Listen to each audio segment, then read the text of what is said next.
Evet, herkese merhaba. Şimdi Sky Corner Oteli kaldığımız Ohrid'deki Sky Corner Oteli size dışarıdan çektim. King Restoran tabelasını görebilirsiniz. En üstte çatıda bulunuyor. Girişinde de bir kafe var. Burada ucuza espresso içebilirsiniz. Özellikle saat 12'ye kadar kahvelerde indirim var. Bugün Ohrid'deki ilk günümüz. Bir talihsizlik yaşadık. Yarım saatlik bölümü videonun sesi açmayı unutmuşum. Bu sebeple konuşmalarım boşa gitmiş. Ama merak etmeyin, dış ses olarak şimdi sizinleyim. Bunu da bir avantaja çevirip Ohrid hakkında size bilgiler vereceğim. Şimdi otelden karşıya geçtik. Bir çarşıya geliyoruz şimdi. Bu çarşıda hem kıyafet tarzı şeyler bulabilirsiniz. Cep telefonu aksesuarı tarzı şeyler bulabilirsiniz. Hem de her türlü ıvır zıvırı bulabilirsiniz. Toptan işte çakma ayakkabıya kadar her türlü şey burada mevcut. İhtiyacınız varsa buraya bakın.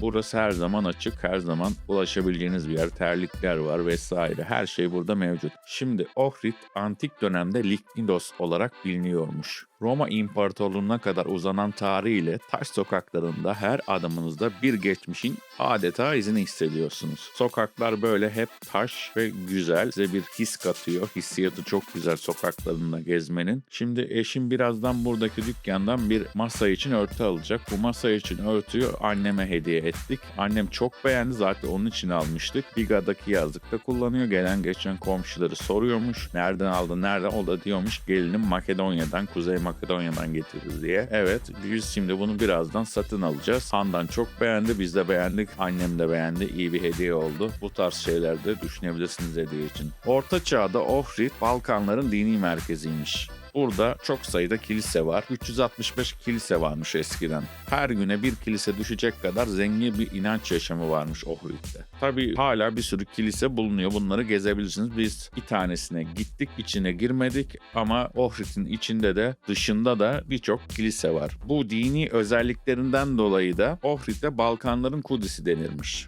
Şimdi Türk Çarşısı'na doğru gidiyoruz. Yavaş yavaş artık meydana ulaşacağız.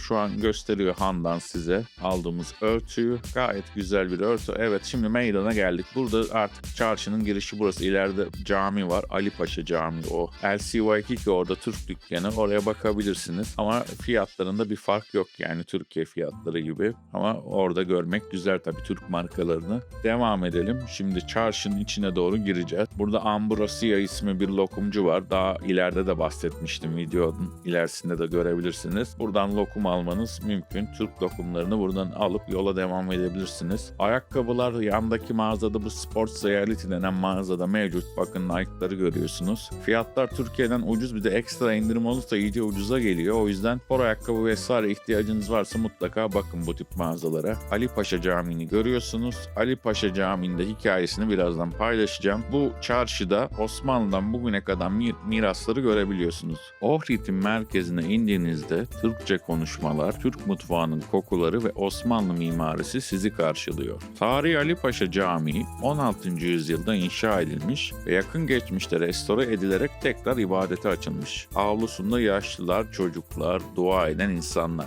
Tüm bu atmosfer bir Balkan şehrinde değil, bir Anadolu kasabasındaymışsınız hissi veriyor adeta. Evet, çarşıda turumuz devam ediyor. Şimdi Ohrid'deki bu çarşıda, Türk çarşısında birçok işinize yarayacak hediyelik eşya bulabilirsiniz. Spor mağazaları bulabilirsiniz. Yeme içme mekanları bulabilirsiniz. Kuyumcular, Ohrid incisi satan dükkanlar bulabilirsiniz. Hazır Ohrid incisi demişken ondan da biraz bahsetmekte fayda var. Ohrid incisi bir doğa harikası değil yalnızca. Aynı zamanda el emeğiyle işlenmiş bir gelenek barındırıyor. Ohrid Gölü'nün hediyesi olan Ohrid incisi, gölde yaşayan plasiki adlı balığın pullarından elde edilen sıvı ile nesilden nesle aktarılan gizli bir formülle üretiliyor. Gerçek Ohrid incisi hafifçe cilde sürüldüğünde pürüzlü dokusuyla kendini belli ediyor. Sahte inciler ise genellikle kaygan ve düz. Evet, devam ediyoruz. Spor mağazalarını görüyorsunuz. Burada Baz isimli spor mağazası. Gene ayakkabılar burada. Handan takılara çok meraklıdır. Bu sebeple her türlü takı dükkanının önünde, inci dükkanının önünde mutlaka Mutlaka bir durur, vitrinlere bakarız ve gene bakıyoruz, görüyorsunuz. Hediyelik eşya olarak takı vesaire de mutlaka düşünün. Çünkü burada gerçekten takı sektörü oldukça gelişmiş. Ohrid incisi de gerçekten çok güzel. Eşinize, dostunuza, akrabalarınıza alabilirsiniz. Birçok burada kuyumcu ve takı mağazası göreceksiniz. Aksesuar mağazası göreceksiniz bu cadde üzerinde. Birazdan Ohrid Gölü'ne yaklaşıyoruz. Ohrid Gölü'ne yaklaşınca da onun hikayesinden, onun özelliklerinden biraz bahsedeceğim. Meydana doğru gelmek üzereyiz. Orada heykeller var, park var. Oraya ulaşmak üzereyiz. Oraya ulaştığımızda da oradaki detaylardan biraz bahsedeceğim. Gene takıları görüyorsunuz. Gölden çıkan canlıların kabukları ve bunun gibi malzemelerle yapılan takıları burada görüyorsunuz. Çeşitli taşlardan yapılan takıları, bileklikleri, kolyeleri burada görüyorsunuz. Burada gene çeşitli bileklikler, kolyeler var. Gene inci dükkanları ve gelelim magnete. Magnet olmazsa olmazlardan her seyahatte. Biz mutlaka magnet alırız. Kartpostal da bazen alırız. Güzel bir şey görürsek. Magnetlerde ben daha çok işe yarar magnetleri seviyorum. Yani açacak gibi fonksiyonları olanları ve bunları buzdolabı üzerine tutmayı çok seviyorum. Magnetleri sadece kendimize değil mutlaka ailemize ve arkadaşlarımıza da alıyoruz. Çok sayıda magnet alıyoruz. Biz Ohrid'den ve Üsküp'ten magnet aldık. Hatta daha sonra gideceğimiz Manastır Bitola şehrinden de magnet aldık. Her şehirden magnet almayı severim. Bir anı oluyor. Hem de buzdolabının üzerinde gördükçe oraya gittiğinizi, oradaki günleri tekrar hatırlama şansınız oluyor. Bakın burada gölden çıkan kabuklarla, canlı kabuklarıyla yapılmış magnetler var. Ohrid fotoğraflarının olduğu magnetler var. Çok farklı magnetler var. Çok çeşitli magnetleri burada bulabilirsiniz. Mutlaka alın. Siz de seyahatlerinizde her zaman size anı olarak kalacak bir şeydir magnet. Devam edelim. Artık göle çok yaklaştık. Sağda solda çeşitli kafeler göreceğiz. Şimdi bir tanesinde oturduk. Daha sonra göreceksiniz zaten. Meydanda Limon Kafe'de oturmuştuk. Evet, Türk Çarşısı'nı geçtikten sonra bu meydana ulaşıyoruz ve bu meydan Ohrid Gölü'ne bakıyor. Önünde de park var. Meydanda çok sayıda heykel var. Solda birazdan göreceksiniz bir heykel. Onun yanında fotoğraf çektirdik. Evet, gayet ihtişamlı büyük bir heykel. Bundan benzerleri birkaç tane daha var bu meydanda. Bunun yanında fotoğraf çektirdik. Handan fotoğraf çekiyor. Burada Kızılaç'ın bir etkinliği vardı. Herhalde kan bağışı mı topluyorlar neyse artık. Onlar o etkinliği yapıyordu. Hava hafif bulutlu gibi ama güzel. Güneş de var. O yüzden insanlar çıkmış, geziyorlar. Herhalde yazın burası çok daha cıvıl cıvıl olur. Burada bir Kuzey Makedonya bayrağını görüyoruz. Park oldukça güzel. Bitkiler çok iyi budanmış ve yerde bir adet çöp yok gördüğünüz gibi. Zaten Avrupa'da genelde yerde çöp bulamazsınız. Ancak eğitim kültür seviyesi düşük mahallelerde, bölgelerde biraz olabilir. Onun dışında Avrupa'da insanlar, eğitimi yeterli olan insanlar diyelim, asla çöplerini sokaklara, yerlere, parklara atmazlar. Diğer insanlara saygı gösterirler. Evet, Handan şu an bu öbür heykeli çekiyor. Bu heykelle de fotoğrafım var. Heykellerle fotoğraf çektirmeyi genelde severim. Zaten fotoğraf çektirmek için yanına geldim. Handan da şu an beni çekiyor. Evet, Ohrid Gölü'ne ulaştık. Orada bir liman görüyorsunuz. Taştan yapılmış. Önünde bazı yatlar var. Ohrid Gölü aslında neredeyse deniz gibi kocaman bir göl. Avrupa'nın en büyük göllerinden ve en eski göllerinden biri. Şimdi gelin biraz bu gölden bahsedelim. Bu göl yalnızca bir manzara değil, aynı zamanda doğal bir zaman kapsülü. Yaklaşık 3 milyon yaşında olan Ohrid Gölü Avrupa'nın en eski göllerinden biri. Derinliği 280 metreye kadar ulaşıyor ama suyu neredeyse kristal berraklığında. Bunun nedeni gölün yüzeysel kaynaklardan değil, yeraltı sularından ve karstik akıntılardan besleniyor olması. Göl çevresindeki akarsular yeraltı kaynakları sayesinde suyun yaklaşık 70 yılda tamamen yeniliyor. Bu doğal filtreleme sistemi gölün olağanüstü berraklığını sağlıyor. Bu gölde 200'den fazla canlı türü yaşıyor. Bunlardan 17'si bu göle endemi, yani sadece bu gölde yaşıyor. En meşhuru ise Ohrid alabalığı Salmo letnica. Nesli tehdit altında olduğu için avlanması oldukça sınırlandırılmış, iyi de yapmışlar. Bu gölün ekosistemi yalnızca doğaya değil, yerel ekonomiye de katkı sağlıyor. Ancak bölgede motorlu tekne yasağı var ve kontrollü turizm politikalarıyla bu göl korunuyor. Göl kenarında yürüyüş yolları, ahşap iskeleler ve sandallar var. Biraz evvel bazı restoran ve kafelerden de geçtik. Göl kenarında çok sayıda restoran ve kafede bulabilirsiniz. Sabah erken saatlerde balıkçılar tekneleriyle göle açıyor açılıyor. Gün batımında gitar çalan gençleri kıyıya oturmuş olarak görebilirsiniz. Ohrid'de her şeyin olduğu gibi zaman da yavaş akıyor. Her şey adeta bir kartpostal gibi. Evet, burada yine magnet yanlarını, hediyelik eşya dükkanlarını ve kuyumcuları, inci satan kuyumcuları görebilirsiniz. Şimdi biz sokaklarda gezinirken size biraz bilgiler vereyim. Siz hem görüntüleri izleyin hem de bilgilerle biz daha nereleri gezebiliriz diye bakın. Şimdi biz Aziz Sofya Kilisesi'ni ziyaret ettik. İçine girmedik. Paralıydı. O an nedense bir cimrilik yaptık ve girmedik. Çünkü vaktimiz de biraz kısıtlıydı. Çünkü oradan Senneum Kilisesi'ne gidecektik falan. Aynı günde 2 kilise çok olur diye gitmedik. Ama inanıyorum günün birinde tekrar buraya yolumuz düşecektir. Gitmediğimiz, görmediğimiz yerleri de göreceğiz. O yüzden Aziz Sofya Kilisesi'nin yakınına gelince ondan bahsedeceğim. Oraya geçiyorum şimdilik ve Aziz Kaneo'ya, diğer adıyla Aziz Yuhanna Kilisesi'nden size bahsetmek istiyorum. Bu arada handan çeşitli şapka vesaire gibi şeylere bakıyor. Böyle geçerken dar sokaklardan yürüyorsunuz. Gene burada herhalde bakırdan yapılma hediyelik eşyalar var. Bu dar sokaklarda bazen böyle binalar üstünüzde kalıyor ve altından geçiyorsunuz. Çok güzel bir atmosferi, hissiyatı oluyor. Şimdi Aziz Kaneo Yuhanna Kilisesi'nden bahsedeyim. Uçurumun kenarında böyle tepeden bakan muazzam bir konumda bu kilise. Biz gitmedik ama en meşhur kiliselerden biri. Ohrid Gölü'nün kenarındaki küçük bir yarımada üzerinde sağ ile sağa dönünce göze çarpıyor. 13. yüzyıla kadar uzanan Orta Bizans tarzında inşa edilmiş bir yapı. Haç planlı, kare bazlı orta kubbeli, dış cephesinde tuğla ve taş motifleriyle göze çarpıyor. Bu yapı 1964'te yeniden keşfedilen kubbe freksleri ve içindeki orijinal ikonastas dikkat çekiyor. Kilise fotojenik manzarasıyla kartpostal görüntüsü oluşturuyor. Göle, dağlara ve eğimli bir patikaya açılan etkileyici görünümüyle kartpostalların yıldızı. Girişte makul bir ücret var. Her gün gündüz saatlerinde bu kiliseyi ziyaret edebilirsiniz. Evet, gölün kenarındayız gene. Göl manzarasını görüyorsunuz. Arkada muhteşem gözüken karlı dağlar eşliğinde muhteşem bir Ohrid Gölü manzarası. Burada sandallar var. Bunları da görüyorsunuz.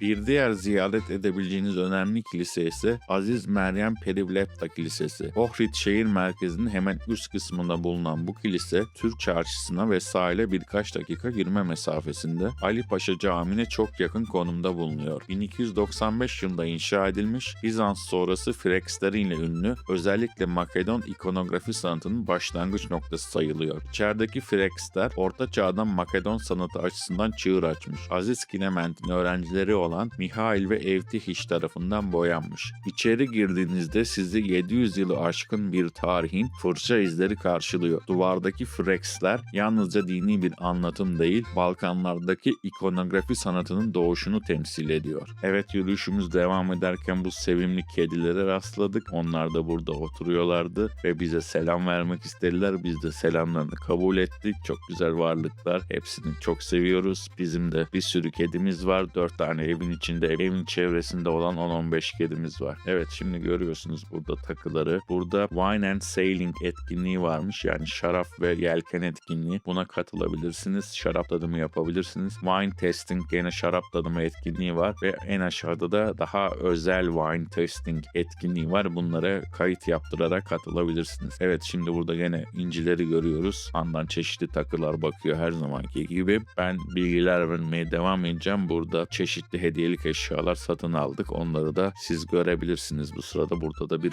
kuçu var sağ olsun. Onu da çok seviyoruz. Evet, devam edelim. Şimdi şehrin tümünü kuş bakışı görebileceğiniz bir tarih noktası tabii ki kale. Samuel'in kalesi deniyor kaleye. Ohrid'in yukarısında tepenin üzerinde kurulu. Göl kenarından yürüyerek yaklaşık 15 dakikada ulaşabilirsiniz. Kale 10. yüzyılda inşa edilmiş, ismini Bulgar çarı Samuel'den alıyor. O dönemde Ohrid 1. Bulgar İmparatorluğu'nun başkentiymiş. Samuel kaleyi hem savunma hem de idari merkez olarak kullanmış. Kale Bizans ve Osmanlı dönemlerinde de çeşitli eklemelerle güçlendirilmiş. Kale 18 kule ve 3 ana kapıdan oluşuyor. Sur duvarlarının büyük kısmı hala ayakta. Geniş avlusu ve gözetleme kuleleri ile bir askeri kale örneği. 1000 yıldan fazla geçmişine rağmen yapısal bütünlüğünü büyük ölçüde koruyor. Kale surlarının üstünden bakıldığında Ohrid Gölü ve şehir panoraması tüm ihtişamıyla gözler önüne seriliyor. Özellikle gün batımında kaleden gölü izlemek olağanüstü bir deneyim. Giriş ücretli ama makul. İçeride bir müze yok ancak görsel deneyimi zengin. Vaktiniz varsa ve hala gençseniz tırmanabiliyorsunuz yukarılara doğru. Kaleyi mutlaka ziyaret edin. Evet, şimdi anlatıma dönelim. Burada hediyelik eşya satan bir yer var. Burada bir durduk ve hediyelik eşyaları bakıyoruz. Çok güzel kupalar var, tişörtler var, Ohrid tişörtleri. Buradan alabilirsiniz. Biz burada bayağı bir baktık. Burada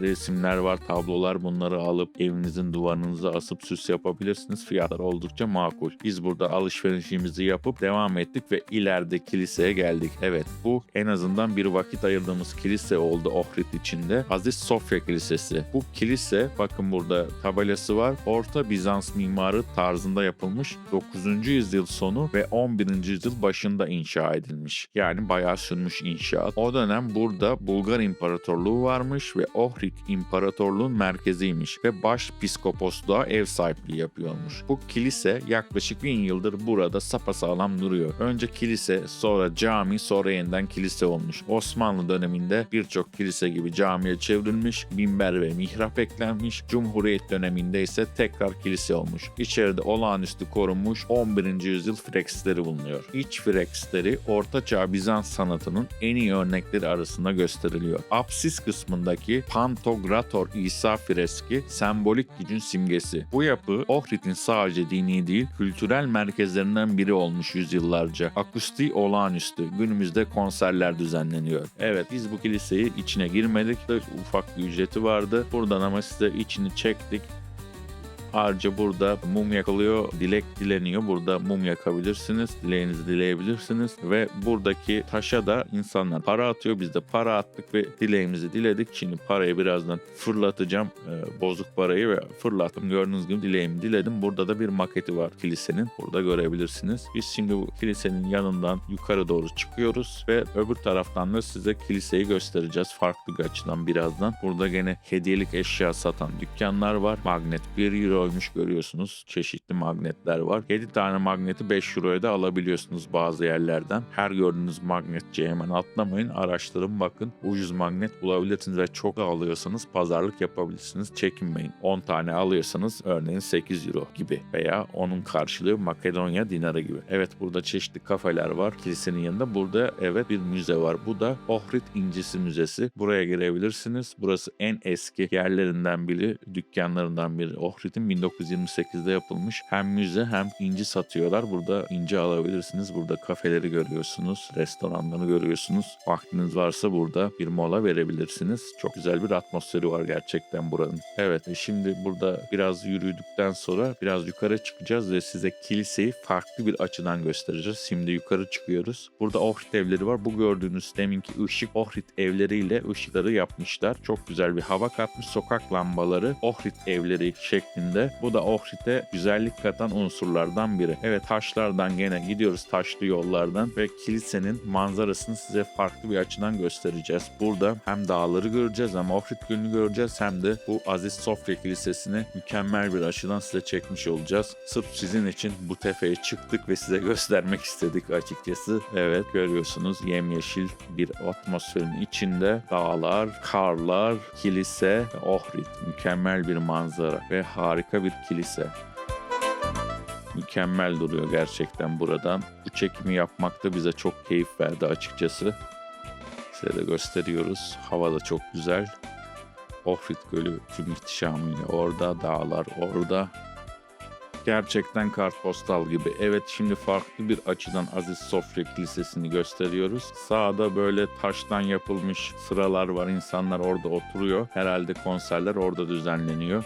Gene sokak lambasını görüyorsunuz. Ohrid evleri şeklinde yapılmış harika sokak lambaları. Ve bir dostumuz burada, sahipli tasmalı Tarman bir dostumuz buradayken ve bu güzel sokaklarda gezerken karşımıza birden el yapımı kağıt müzesi çıkıyor. Çok enteresan bir yer. Gelin şimdi bunun hikayesinden bahsedelim ve gezelim. Bu müzede 2. yüzyıl Çin yöntemlerine dayanan kadim bir sanat yaşatılıyor. El yapımı kağıt üretimi Ohrid'de 16. yüzyılda bizim de ziyaret edeceğimiz Aziz Naum Manastırı'nda başlatılmış ve yüzyıllar boyunca bölgede yaşatılmış. Panevski ailesinin 2002'de kurduğu bu atölye yalnızca bir müze değil, canlı bir tarihi laboratuvar. Kağıdın özü olan ağaç çekirdeğine, genellikle kiraz ya da dut, pamuk, kurutulmuş çiçekler, kahve, bitki parçaları ekleniyor. Bu lif hazırlama süreci birkaç gün sürüyor. Kalıpları alınan lifler 23 gün boyunca dinlendiriliyor. Lifler doğal olarak birbirine kenetleniyor. Sonra saydamlık ve düzgünlük için UNESCO korumalı Gutenberg presinin birebir kopyasıyla 10 saatlik baskı ve kurutma süreciyle kağıt tamamlanıyor. Toplamda yaklaşık 29 günde tamamen doğal bir el yapımı kağıt elde ediliyor. Çıkan ürünler duvarınıza renk katacak bir resme, deftere ya da kartpostal gibi hediyeliklere dönüşüyor. Harika dokusu olan bu el yapımı kağıtlar suya dayanıklı,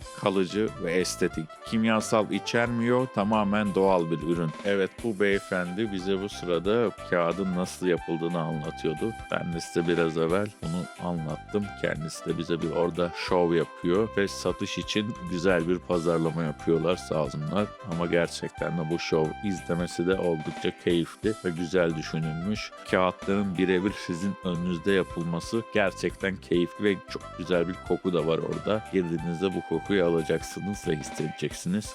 Hoş bir koku size gelecek. Evet, burada anlatıyor detaylı olarak. Burada çeşitli hediyelikler alabilirsiniz. Özellikle kağıda basılmış resimleri alabilirsiniz çeşitli ebatlarda. Ebada göre değişiyor. Şu an fiyatı unuttuğum için söyleyemeyeceğim size ama cüzi fiyatlarda bu ebat mesela. Bunları alabilirsiniz. Çeşitli işte burada geleneksel kıyafet giymiş kadınlardan tutun tarihi figürlere, Atatürk, Osmanlı tarihinden figürlere, Hristiyanlık tarihinden bakın burada Nikola Tesla var. Birçok figürü burada bulabilirsiniz. El yapımı kağıt üzerine basılmış olarak. Çerçeve de satılıyor bu arada. Dilerseniz çerçeve de alabilirsiniz. Ya da siz kendiniz alıp kağıdı bir zarfa koyuyorlar. Çerçevelettirebilirsiniz. Biz kendimiz çerçevelettirdik Türkiye'de ve astık duvarımıza. Biz kedici olduğumuz için de kedi figürü aldık. Birazdan onu göreceksiniz. Kedi almaya karar verdik ve onu duvarımıza koyduk. Evimizde çok güzel bir hava kattı. Evet, burada siyah beyaz şeyleri görüyorsunuz. Resimleri kara kalem gibi olan resimleri görüyorsunuz. Gerçekten harika bir sanat bu. Çok güzel. Bakın kedimiz de burada minnoş. O kediyi aldık. Birazdan fiyatını da ödeyeceğiz.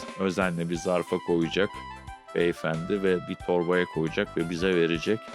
Harika bir ürün oldu bizim için. Gerçekten bir anı oldu. Her zaman saklayacağız ve kağıt dayanıklı olduğu için de herhalde uzun yıllar hiçbir sorun olmadan saklanabilecek. Evet, burada torbaya da özenle koyuyor beyefendi, sağ olsun. Birazdan buradan çıkacağız ve turumuz devam edecek. Şu an ödememizi yaptık. Handan parayı verdi. Adam da üstünü verecek şimdi, sağ olsun beyefendi. Ve biz yolumuza devam edeceğiz. Türkler de vardı ve tam çıkarken Türk kafilesi geldi. Turistler geldi buraya. Çok sayıda turist var ve Türk turist orada tabii. Türkler vizesiz olduğu için Kuzey Makedonya'yı tercih ediyor ve şu an bir Türk kafilesi giriş yaptı. Biz herkese selam vere vere dışarı çıkıyoruz. Herkes de bize merhaba diyor, sağ olsunlar. Onlar da birazdan burayı öğrenecek ve alışveriş yapacak. Evet, şimdi Ohrid'de ziyaret edebileceğiniz bir diğer tarihi mekandan bahsedelim. Antik Roma Tiyatrosu. Ohrid, Eskişehir bölgesinde Aziz Bogorodika Peribiletka Kilisesi yakınlarında Samuel'in kalesine çıkarken merdivenli yolların arasında yer alıyor. Şehrin taş sokakları arasında adeta gizlenmiş bir amfiteyatro. M.Ö. 200 civarında Helenistik dönem sonu Roma dönemi başında inşa edilmiş. Makedonya'daki bilinen tek antik tiyatro. Roma döneminde gladyatör dövüşleri ve infazlar içinde kullanılmış. Hristiyanlığın yayılmasıyla birlikte kötü hatıralar nedeniyle terk edilmiş. 1980'lerde bir evin temel kazısında tesadüfen yeniden keşfedilmiş. Tiyatro yarım daire biçiminde. Orijinal kapasitesi yaklaşık 3000 kişi. Orkestra çukuru ve birkaç sıra oturma yeri oldukça iyi korunmuş. Bazı taş bloklarda antik Yunanca yazıtlar hala görülebiliyor. Günümüzde özellikle Ohrid Yaz Festivali gibi etkin konser ve festivaller için kullanılıyor. Burada taş oturma sıralarına oturup zamanın ruhunu hissedebilirsiniz. Özellikle sabah saatlerinde ya da gün batımına yakın ziyaret etmenizi tavsiye ediyoruz. Ohrid 1980'den bu yana UNESCO Dünya Kültür Mirası listesinde. Hem tarihi dokusuyla hem de doğal güzellikleriyle korunması gereken bir şehir. Turizm ekonomiye katkı sağlasa da bölgeye bugüne kadar özel yapan şey Ohrid'in hızlı değil sakin yaşaması. Evet, turumuz devam ediyor. Handan istikrarla önden yürümeye devam ediyor. Ben de arkasına çekim yapmaya devam ediyorum. Arnavut kaldırımlı taş sokaklardan geçiyoruz. Taş evlerden geçiyoruz. Gerçekten burada çok güzel bir doku var. Size çok güzel bir hissiyat bırakıyor. Yandan bazen geçerken evlerin arasından gölü görebiliyorsunuz. Sağda dağlar var. Burada gene dükkanlar var. Çeşitli hediyelik eşya, kuyumcular var. Bunları görebilirsiniz. Gene Ohrid incisi, burada magnetleri görüyoruz. Burada bir pizzacı var. Devam ediyoruz. Burada başka bir restoran var. Vaktiniz varsa burada çeşitli lezzet durakları yapabilirsiniz. Devam edelim. Evet, taş sokaklardan devam ediyoruz. Çok az kaldı meydana ulaşmamıza ve meydana ulaşınca oradaki limon kafede oturup bir yorgunluk içkisi içeceğiz. Ne içmiştik? Herhalde ben bira içmiştim. Handan kahve içmişti. Öyle hatırlıyorum. Birazdan görürüz. Evet, burada çeşitli magnetler gene görüyoruz. Kuzey Makedonya bayrağı var. Şat bardakları var. Bunu da görebilirsiniz. Hediyelik konusunda gerçekten seçenek çok, her zamanki gibi. Evet, burada gene bir meydan gibi bir yere geliyoruz. Artık yola çıktığımız sahilden meydana ulaşmak üzereyiz. Burada bazı oteller, pansiyonlar bulabilirsiniz kalmak için. Evet, barların, kafelerin, restoranların arasından, pizzacıların arasından geçerek birazdan meydana ulaşacağız ve o meydanda dinleneceğiz. Burada gene restoranlar, barlar, magnet satan dükkanları görüyoruz. Dini motifli magnetler de var, her zaman olduğu gibi. Farklı çeşitler var. Burada evet, meydana geldik. Orada etkinlik devam ediyor Kızılaç'ın. Gördüğünüz gibi birazdan şu gördüğümüz kafede oturacağız ve dinleneceğiz. Ve canlı seslendirmeye geri döneceğim. Bir aksilik oldu. Mikrofon mutta kalmış. Oraları seslendireceğim daha sonra. Şu an canlı sesle konuşuyorum. Şimdi fark edebildim. Bayağı bir gezdikten sonra çarşıyı vesaire bir mola verelim dedik meydanda. Şu an bir bira içiyoruz. Buranın meşhur birası, Makedonya birası. Bir de espresso. Meydandayız gene. Çok güzel bir manzara var. Meydanın başında oturduk. İnsanları izleye izleye keyif yapacağız. Sonra biraz devam edeceğiz. Gezmediğimiz yerlere bakacağız. Ondan sonra da inşallah vakit kalır. Bugün 25 kilometre mesafedeki Ohrid'e St. Naum Kilisesi'ne gitmek istiyoruz. Çok önemli bir kiliseymiş orası. O yüzden oraya da gideceğiz. Sağ olun dostlar. Görüşmek üzere şimdilik. Evet, şimdi Kafe Limon'dan kalktık meydandaki. Buradan demin bu tarafa sağa doğru gitmiştik. Şimdi sola doğru gideceğiz. Sahilden gidelim. Bu tarafta gölün kenarında dolaşamadık. Binalar vardı, restoranlar vardı, kafeler vardı. Şimdi burada daha gölün kenarından park olduğu için dolaşabileceğiz.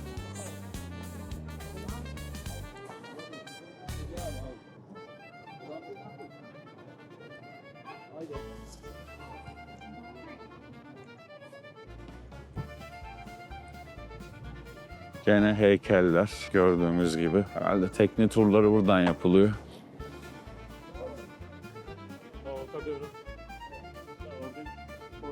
Not now, maybe late. Not late. Burada bir heykel var. Haç kaldırmış. Tekne turları 25 euro. Kişi başı 15 euroya da var. Valla şu an düşünmüyoruz ya. Sağ ol. Belki sonra. Sağ olun. Yani fazla bence 25-15 euro. Yani 100 euro çok arttı Türkiye'de. Sonuçta suyun içinde gideceğiz. Pek de bir numara yok yani. Sahilleri izleye gideceğiz. Allah'tan çok ısrar etmiyorlar. Bizim Türkiye'de olsa bırakmazdı.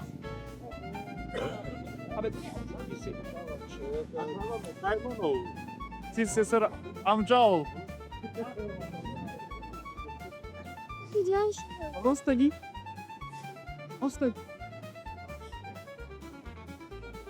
İncik boncuk. Tekneler çok güzel. Konforlu.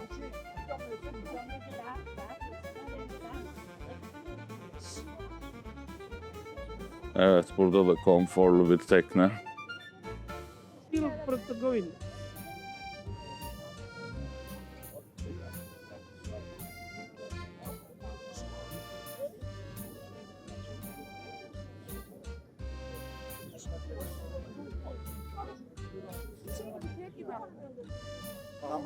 Yer misin? Kek mi bu, ne bu? Kremlisi. Ha, birer tane deneyelim. 10 euroymuş. Yani Makedonya dinarına kadar, ona da sor. Tamam. Alo, alo. Mak dinar. Tresi denari. Ha. Eti, dada. Sen istiyorsun buralar. Ve tu hanema dve koše pana. Eğitim dinarlı. Eğiti 80. Bu tatlı mı? Guillaume Leze. Ohrid Special. Guillaume Leze. Yom Leze. Gözleme.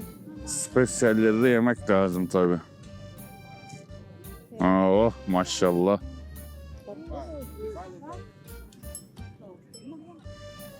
Bana da bir tane. Oo, Comlezi. Koku evet. Comleze. Güzelmiş ha. Sağ ol. Sağ ol teyze.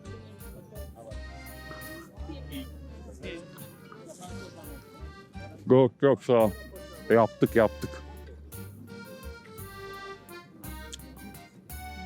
Yaptık demek en iyisi sanki.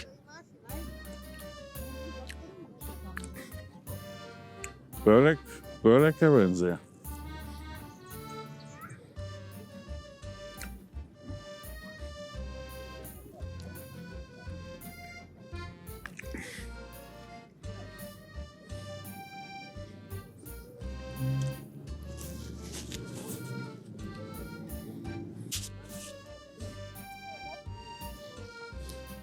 Yoğun mezemizi yedik. Gerçekten güzel bir lezzet. Muhteşem bir manzara var gerçekten. Arkada dağlar, göl. Evet böyle bu tarafa doğru, uca doğru gidiyor. Orada da ileride bitecek herhalde. Bu şekilde. Evet burada böyle bir iskele gibi bir şey var. Bayağı uzun. Oraya geldik. Kuğu mu bunlar? Gölde.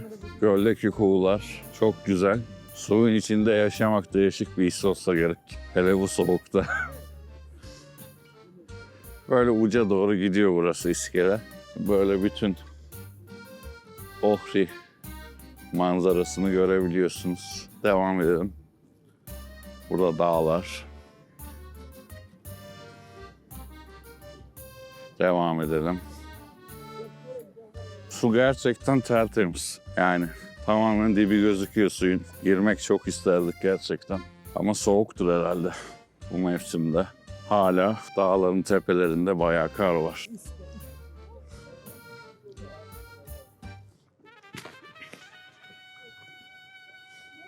Dobra, tyle. Moje böper. Assos'ta liman vardır, ona benziyor biraz. Çanakkale Assos'ta.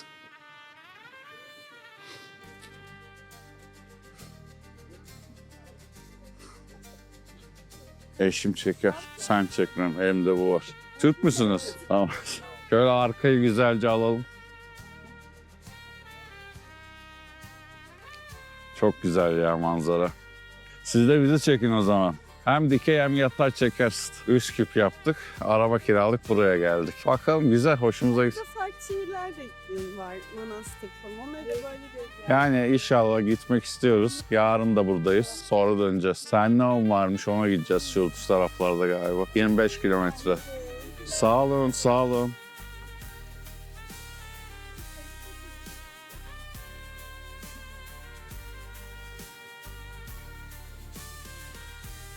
Evet, şimdi çarşıya geri dönüyoruz buradan. Çarşıda ilginç bir şey olursa tekrar görüşürüz. Meydana geri döndük. Biraz bakıp etrafa otele döneceğiz. Oradan da vaktimiz olacaktır inşallah. Senneum Kilisesi'ne giriş yapacağız. Burada Ram Store var, market orası. Bizim Migros'un, yabancıların Ram Store deniyor. Burada gördüğünüz gibi böyle bir çiçekten güzel geçiş yapmışlar.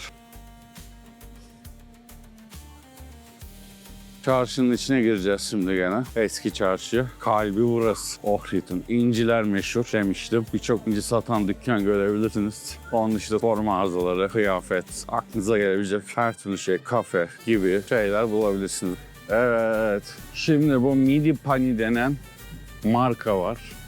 Bu küçük börekler satıyor. Çeşitli. Bu Üsküp'te de var, burada da var. Lezzetli böyle küçük, tatlı, tuzlu börekler. Bunlardan alıp yiyebilirsiniz. Mini paniler. Burada çeşitleri görebilirsiniz. Tanesi 60 dinar, 5 tanesi pardon.